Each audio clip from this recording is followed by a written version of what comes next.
Reciban un cordial saludo. Por invitación especial del grupo de lectura, escritura, escucha y oralidad de la Universidad Tecnológica de Pereira, vamos a compartir algunas reflexiones en torno a procesos que para el grupo resultan claves.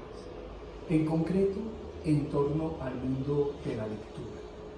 En esta oportunidad queremos compartir las reflexiones en torno a lo que podríamos denominar como una definición metafórica de la lectura.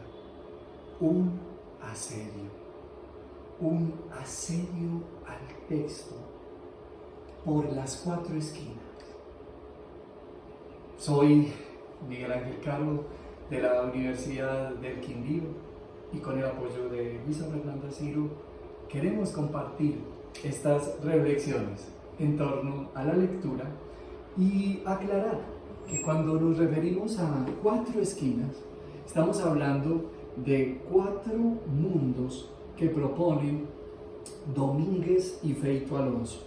Adaptamos su propuesta al caso concreto de la lectura y pensamos que un lector cualificado, competente, y esa es a la larga la intención de este encuentro a través de los medios, debe hacerle asedio al texto desde esos cuatro mundos: el mundo físico, el mundo personal, el mundo sociocultural y el mundo lingüístico simbólico.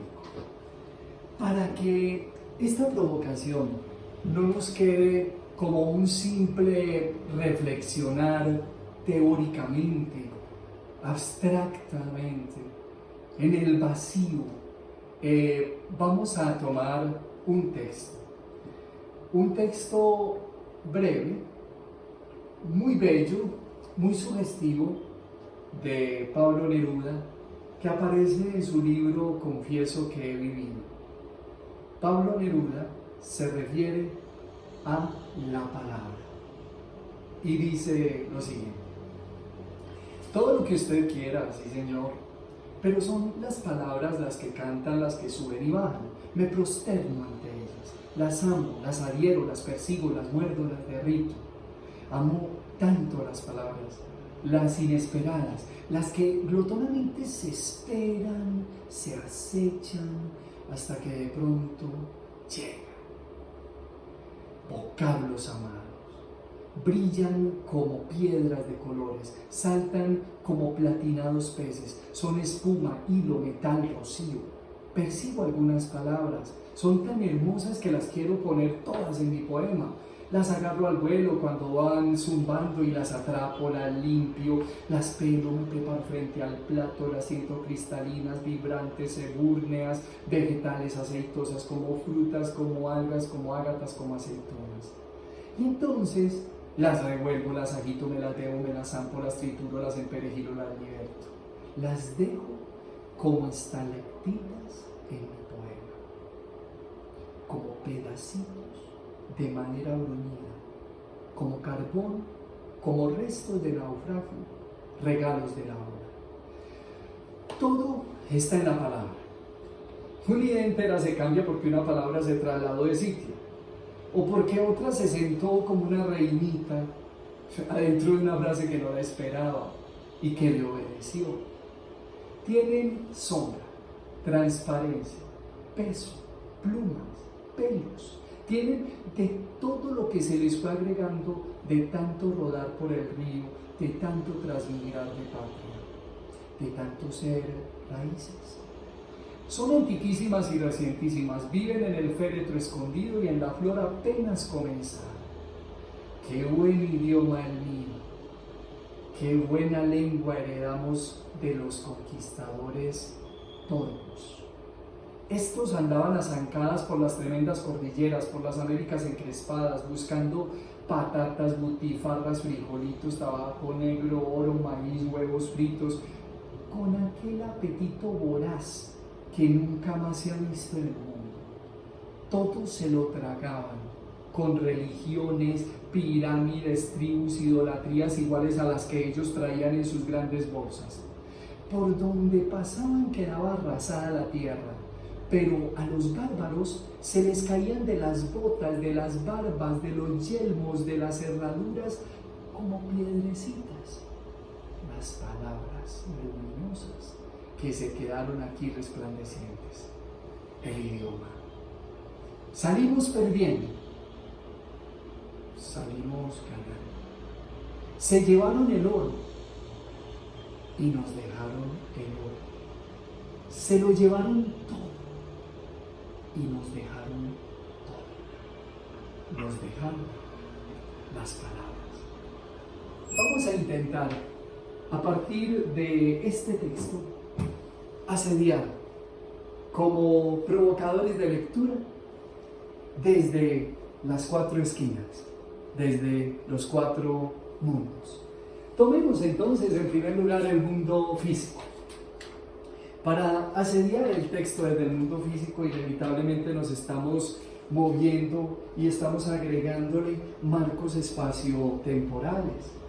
Estamos aportándole al texto en el diálogo, en la conversación que significa la lectura desde nuestra enciclopedia. Estamos poniendo a conversar el texto con otros textos de orden expositivo, explicativo. Estamos describiendo y aportando descripciones a ese asedio al texto. Y naturalmente estamos agregando datos, estadísticas.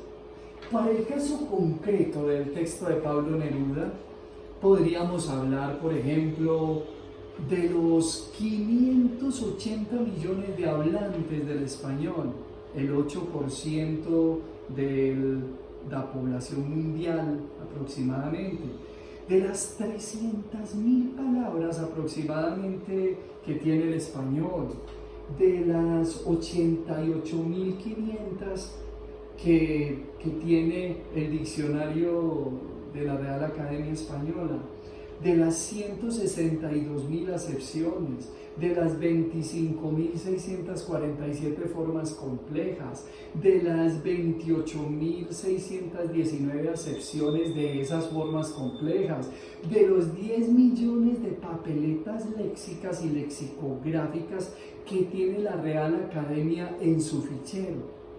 De esos 10 millones de papeletas léxicas de las que justamente Pablo Neruda se refiere como las palabras. Desde esas posibilidades entonces podríamos, y tantas otras, podríamos asediar el texto desde el mundo físico. Otras posibilidades las arroja el mismo texto, porque es el texto el que con sus marcas textuales incita al asedio. Y en este caso, por ejemplo, cuando Pablo Neruda hablaba de que todo estaba en la palabra, de que una idea entera se cambia porque una palabra se trasladó de sitio o porque una reinita se movió en una frase que no la esperaba.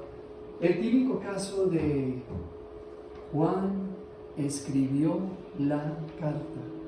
¿Y qué ocurre desde el mundo de la sintaxis cuando al sustantivo carta le da al estilo de esa reinita moverse y ponerse al comienzo? Cambia todo, al punto de que si yo digo, pongo de primero la reinita carta, entonces diré, la carta la escribió Juan. Caramba, antes había 4 palabras, ahora hay 5. Ahora apareció un pronombre, la, que no estaba en nuestras cuentas. Una huella sintáctica, según Chomsky, que aparece justamente porque ésta se trasladó de sitio o porque se sentó como una reinita adentro de una frase que no la esperaba. O también, por ejemplo, ese adjetivo que pronunciamos ahora en el texto, conquistadores todos, todas las historias, que podría suscitar justamente esa descripción. esas palabras con las que Neruda se refiere a los conquistadores que se nos llevaron todo, pero que también nos dejaron todo. Estas serían algunas provocaciones, algunas posibilidades de asedio desde el mundo físico y que podrían aplicar a cualquier texto, a cualquier lectura que pretendamos leer o asediar. Miremos ahora el mundo personal. Asediemos este mismo texto que hemos leído desde el mundo personal. ¿Aquí qué haríamos? Aquí estamos hablando de la fuerza del ethos, del yo, de ese centro del universo, de ese centro del mundo, de ese ser que inevitablemente es objeto de emociones y que se acerca a ese texto con unas emociones precisas, de ese lector que gracias al embrujo de la lectura puede conseguir imaginar narrativamente el universo del otro y poder ponerse en el pellejo del autor. Aquí entran inevitablemente los juegos de la argumentación. Si aquí en el mundo físico entraba lo expositivo, lo explicativo, aquí entra lo argumentativo desde el yo, desde ese mundo personal que ya viene cargado de emociones, de afectos, de saberes, de experiencias con el mundo. Y por eso entonces hay una negociación entre el mundo del texto y el mundo del lector.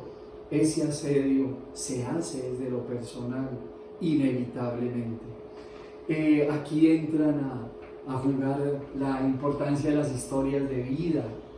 En los mismos géneros de crónicas, aquí podríamos traer una cantidad de textos argumentativos, ensayos, columnas de opinión, crónicas como ese género híbrido entre la argumentación y la narración. En fin, tantas posibilidades que emergen desde el mundo del lector, desde ese acervo que cada uno tiene. Podríamos, por ejemplo, compartir y cada uno entonces traerá experiencias distintas para asediar ese texto.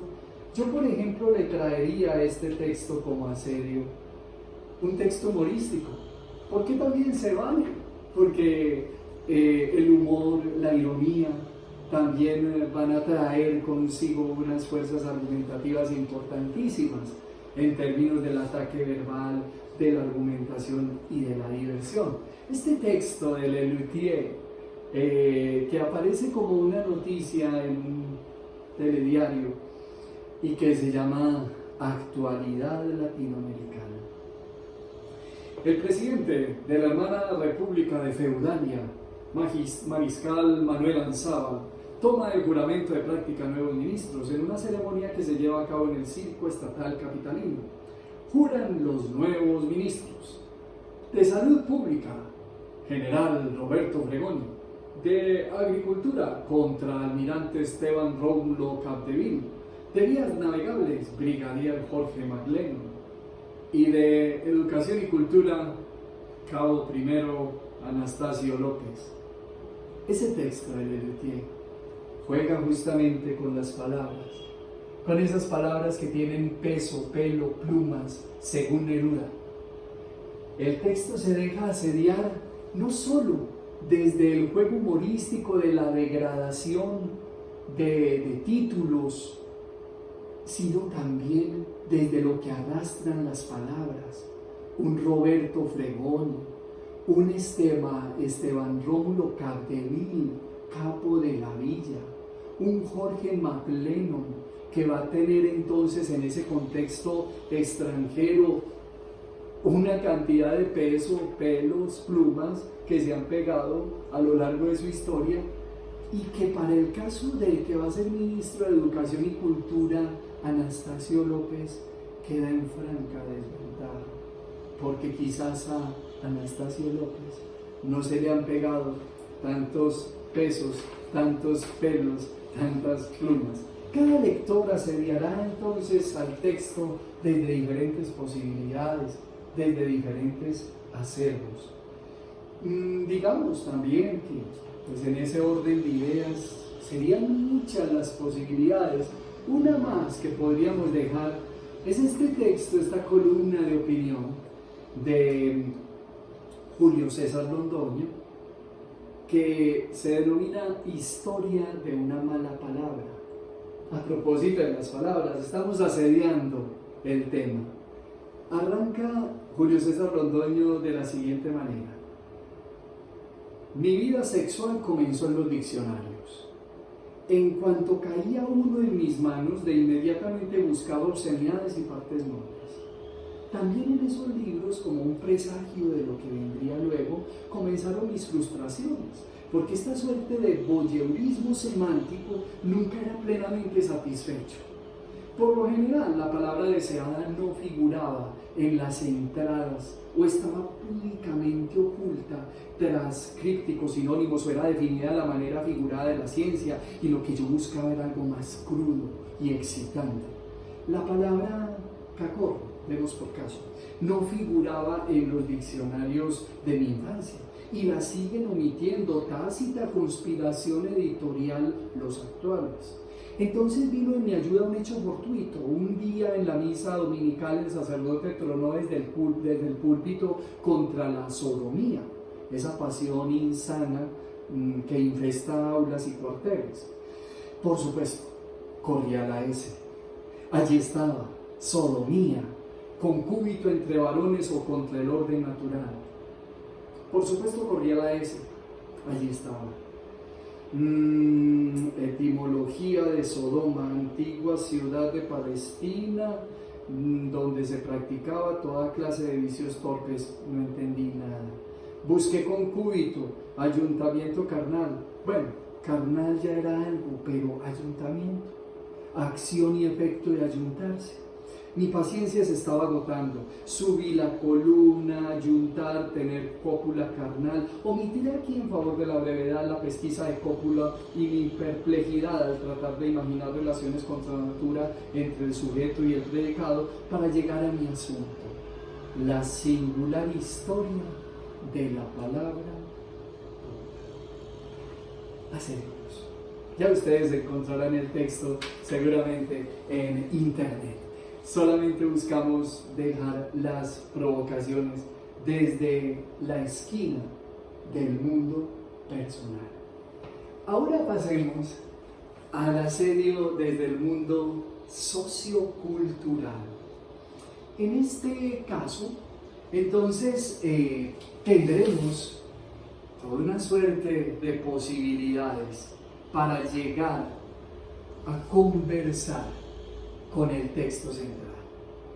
Aquí, si en la parte personal jugaba el ethos, la imagen del lector, aquí juega el pathos, aquí juega la manera de recibir el texto en el ámbito de una comunidad discursiva que inevitablemente está inscrita en una cultura. En ese sentido, entonces, el texto puede apelar a lugares comunes que pueden ser bien recibidos, compartidos o no, según la cultura, y eso nos podrá iluminar un poco la mirada, el asedio al texto. De la misma manera estamos hablando de representaciones sociales. Volvemos al caso de los conquistadores torpos y de la cantidad de ejemplos que Pablo Neruda propuso en términos de lo que hacían los conquistadores. Inevitablemente, si hemos estado entonces en contacto desde otras historias, desde otras posibilidades, el contexto acá sociocultural nos va a envolver el texto. En ese sentido, entonces, podemos rastrear ideologemas, ya que las ideologías podrían perderse en la historia, podrían cambiarse, podrían exitosamente difuminarse, pero en el lenguaje queda. Un típico ejemplo, la palabra judío o judía. Uno dirá que ya se acabó el antisemitismo, afortunadamente, pero en el lenguaje queda. No es nada raro que alguien le diga a uno, uy, me hiciste una judía. Y ya con ese judía jamás estará diciendo que le hizo un gran favor, le hizo un gran beneficio. No, para nada, le está diciendo es que le hizo una traición. Entonces en el lenguaje las ideologías quedan por aquello que decía Neruda, tienen peso, pelo, plumas, de tanto correr por la historia y por el mundo. ¿Cómo lo vamos a notar? Inevitablemente las palabras tienen memoria. Por eso no habrá sinonimia perfecta. Jean Kelevich nos decía que el sinónimo era siempre un casi. Y claro, es que cada palabra tendrá una diferente historia. A cada palabra se le han pegado cosas distintas. Por eso el síndrome del clic derecho. Cuando buscamos, por ejemplo, sinónimos para compañero, nos pueden aparecer palabras del orden de camarada, parcero, cónyuge, socio, y todas ellas van a ser enteramente distintas porque arrastran desde los mundos socioculturales historias diferentes. Este es entonces el lugar del asedio de la literatura, de los textos que se fraguan en las diferentes culturas y que pueden dialogar con ese texto. Incluso no necesariamente los del ámbito específicamente chileno, sino que puede haber una cantidad de textos que, pergeñados desde otras culturas, llegan a conversar y nos permiten asediarlo desde mundos socioculturales diferentes. Para el caso, traigamos un texto más de Peter Bichsel, el hombre que ya no tenía nada que hacer. En su cuento, una mesa es una mesa. Un viejo que en efecto se empieza a cansar porque su vida era completamente rutinaria y veía la necesidad de cambiarlo todo, empezó a notar que la fuerza de que las cosas no cambiaran radicaba en el lenguaje. Y decía entonces, luego ya de unas primeras descripciones en el libro, siempre la misma mesa, dijo nuestro hombre, las mismas sillas, la cama, el retrato, y a la mesa la llamo mesa, al retrato lo llamo retrato, a la cama la llamo cama y a la silla se la llama silla. ¿Por qué? Los franceses llaman lit a la cama, table a la mesa, portrait al retrato y chaise a la silla. Y se entiende. Y también los chinos se entienden. ¿Por qué no llamamos retrato a la cama? Continuó nuestro hombre sonriendo. Y después rió y rió hasta que los vecinos aporrearon la pared gritando ¡silencio! La cosa ya está cambiando, gritó él. Y desde entonces llamó retrato a la cama. Estoy cansado, me envié al retrato. Y por la mañana solía quedarse hasta tarde en el retrato mientras pensaba cómo quería ahora llamar a la silla y por fin la llamó despertador. De modo que se levantó, se vistió, se sentó en el despertador y apoyó el brazo sobre la mesa. Pero la mesa ya había dejado de llamarse mesa, ahora la llamaba alfombra. Así que por la mañana nuestro hombre dejaba el retrato, se vestía, se sentaba a la alfombra en el despertador y pensaba en cómo llamar al resto de las cosas. A la cama la llamó retrato, a la mesa la llamó alfombra, a la silla la llamó despertador, Al periódico lo llamó cama, al espejo lo llamó silla, al despertador lo llamó álbum de fotos, al armario lo llamó periódico, a la alfombra la llamó armario, al retrato lo llamó mesa y al álbum de fotos lo llamó espejo. De modo que por la mañana el viejo hombre se quedaba hasta tarde en el retrato, a las 9 sonaba el álbum de fotos, el hombre se levantaba y se ponía de pie sobre el armario para que no se le enfriaran los pies, después sacaba su ropa del periódico, se vestía, se miraba a la silla de la pared, se sentaba en el despertador a la alfombra y hojeaba el espejo hasta que encontraba la mesa de su madre. Sigue él inventando palabras, sigue él cambiando nombres, hasta que llega a textos como este. Por el hombre sonaba el viejo pie hasta tarde en el retrato. A las 9 ponía el álbum de fotos. El pie se enfriaba y se ojeaba sobre el armario para que no se le miraran las mañanas.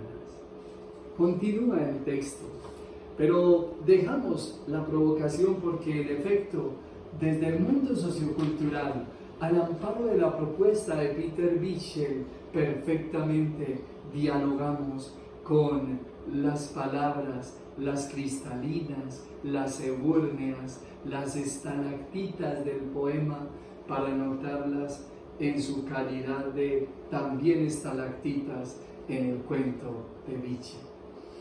De otra manera, también podríamos perpetrar asedios desde el mundo sociocultural en términos de lo que hablamos ahorita de los lugares comunes. La tópica menor de la que nos habla la retórica, en ese texto de Pablo Neruda adquiere relevancia. Hemos notado profundas enumeraciones, y esas enumeraciones no son otras que lugares por la cantidad. Cuando Neruda, por ejemplo, dice: las amo, las adhiero, las persigo, las muerdo, las derrito, o cuando dice: las agarro al vuelo, cuando van zumbando y las atrapo, las limpio, las pelo, me preparo frente al plato, las siento cristalinas, vibrantes, ebúrneas, vegetales, aceitosas, como frutas, como algas, como ágatas, como aceitunas, y entonces las revuelvo, las agito, me las pego, me las zampo, las trituro, las emperejilo, las liberto. Está jugando con la tópica de la cantidad, pero cierra con una tópica por la cualidad, y bastante paradójica, entre otras cosas, porque juega hasta con el principio de la no contradicción. Salimos perdiendo, salimos ganando. Se llevaron el oro y nos dejaron el oro. Los dos términos contrarios en un mismo saco. Se los llevaron todo y nos dejaron todo. Nos dejaron las palabras. Si pensamos que esos lugares comunes desde los cuales argumenta son inevitablemente constructos socioculturales, representaciones sociales, cualquier texto, como las palabras de Neruda, tendrá que ser asociado, asediado, dialogado desde el mundo sociocultural. Y pasemos a la cuarta esquina. La cuarta esquina de este texto es el mundo lingüístico simbólico, el mundo de la palabra. Si aquí teníamos que intervenía el etos por los saberes, las imágenes del lector, y que aquí funcionaba el patos por la disposición, por la recepción de las comunidades discursivas en el ámbito sociocultural, aquí nos centramos en el logos, en la palabra. Al fin y al cabo, como lo decía Wittgenstein, los límites del mundo son los límites del lenguaje, o viceversa. Estamos jugando con la historia de las palabras. Y bueno, y en este caso se nos hace un poco más complejo porque el tema de la lectura era la palabra. Pero cualquier texto, inevitablemente, como constructo lingüístico simbólico, va a estar hecho de palabras y de imágenes en su correlato, y esas palabras que tienen memoria, que tienen peso, pelo, plumas, son susceptibles, y más que susceptibles, necesarias de abordar desde sus propias condiciones lingüístico-simbólicas. Entonces estamos hablando de las memorias de la palabra, estamos hablando de la semiótica de las imágenes también, estamos hablando de los otros códigos simbólicos que dialogan perfectamente con el texto, desde el arte, por ejemplo, desde la pintura, desde la escultura, desde el teatro, desde la danza, desde la música. Todo eso, con sus aparatajes simbólicos, dialogarán directamente con el texto al que buscamos asediar. Justamente como asedio y también muy en diálogo con el mundo personal, porque hemos de aclarar que entre estos mundos no hay compartimentos estancos, no hay divisiones precisas, hay más bien límites porosos, y entonces más que unas filas hay continuidades. Digamos que podríamos traer a la hora del asedio una canción que dialogue con este mundo textual, y como ella, pinturas, diferentes obras que desde el arte puedan hablar de eso. Al menos por este momento, como un ejemplo y como una provocación de lo que sería exactamente un asedio al texto, traemos esta canción que compusimos hace ya unos años y que justamente se inspiraba en este texto y en un ejercicio que Gianni Rodari proponía, el ejercicio de ¿qué sería yo si fuera tal cosa? Algo así como una flor de Coleridge. Y en esa oportunidad me dio por pensar qué sería si fuera palabra. Y de pronto, en diálogo, en asedio al texto de Neruda, traemos ahora esta canción, Si yo fuera palabra.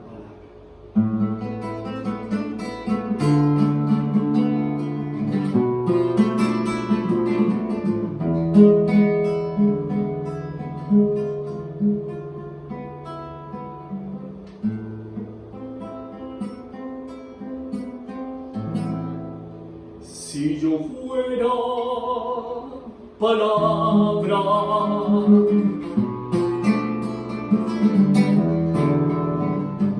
moriría 1000 veces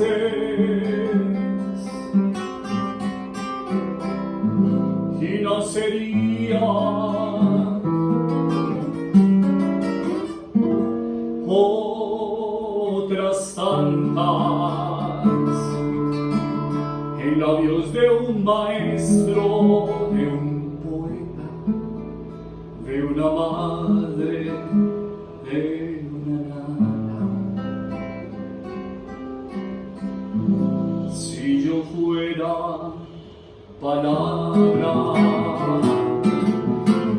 conocería el triunfo del balbuceo en el hablar de un niño, y la fatal derrota de aquel moribundo en su final suspiro. Paloma blanca la mar, traidor veneno al mentir, pregón de fiesta llegar y pena de adiós al partir. Paloma blanca la mar, traidor veneno al mentir, pregón de fiesta al llegar y pena de adiós al partir.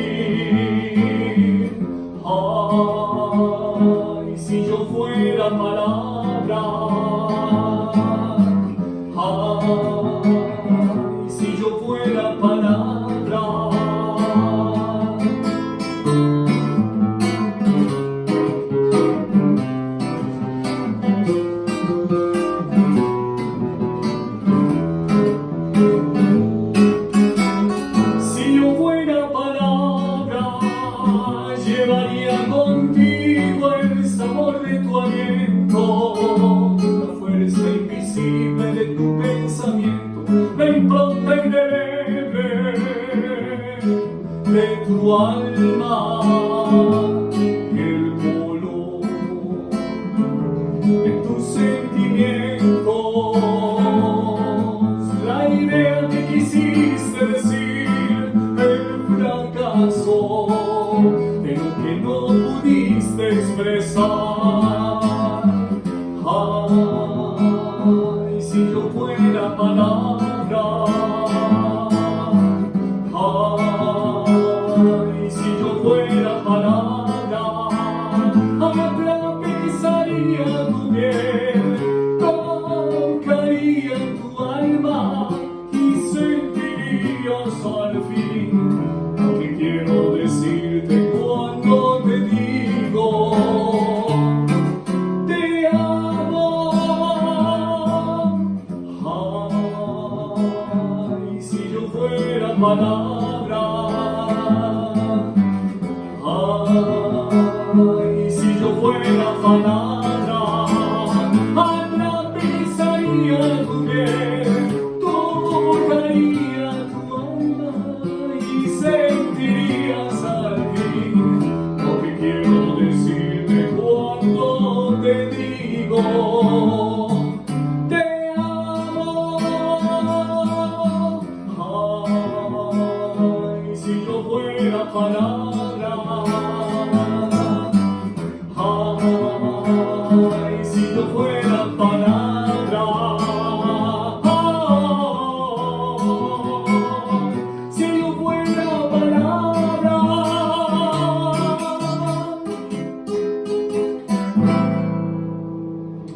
Esos serían posibles asedios al texto desde el mundo de la música, o mundos correlativos que desde el arte perfectamente pueden dialogar con ese mundo que nos propone para este caso Pablo Neruda. También podríamos dialogar con el texto de Alejo Carpentier del adjetivo y sus arrugas. Decía Carpentier: el romanticismo, cuyos poetas amaban la desesperación, sincera o fingida, tuvo un riquísimo arsenal de adjetivos sugerentes, de cuanto fuera lúgubre, melancólico, sollozante, tormentoso, ululante, desolado, sombrío, medieval, crepuscular y funerario. Los simbolistas reunieron adjetivos evanescentes, grisáceos, aneblados, difusos, remotos, opalescentes, en tanto que los modernistas latinoamericanos los tuvieron helénicos, marmóreos, versallescos, ebúrneos, panidas, faunescos, samaritanos, pausados en sus giros, sollozantes en sus violonchelos, áureos en sus albas, de color absintio cuando de nepentes se trataba, mientras leve y aleve se mostraba el ala del leve abanico. Al principio de este siglo, cuando el ocultismo se puso de moda en París, Sarpaladán llenaba sus novelas de adjetivos que sugirieran lo mágico, lo caldeo, lo estelar y astral. Anatole France, en sus vidas de santos, usaba muy hábilmente la adjetivación de Jacobo, de la vorágine, para darse un tono de época.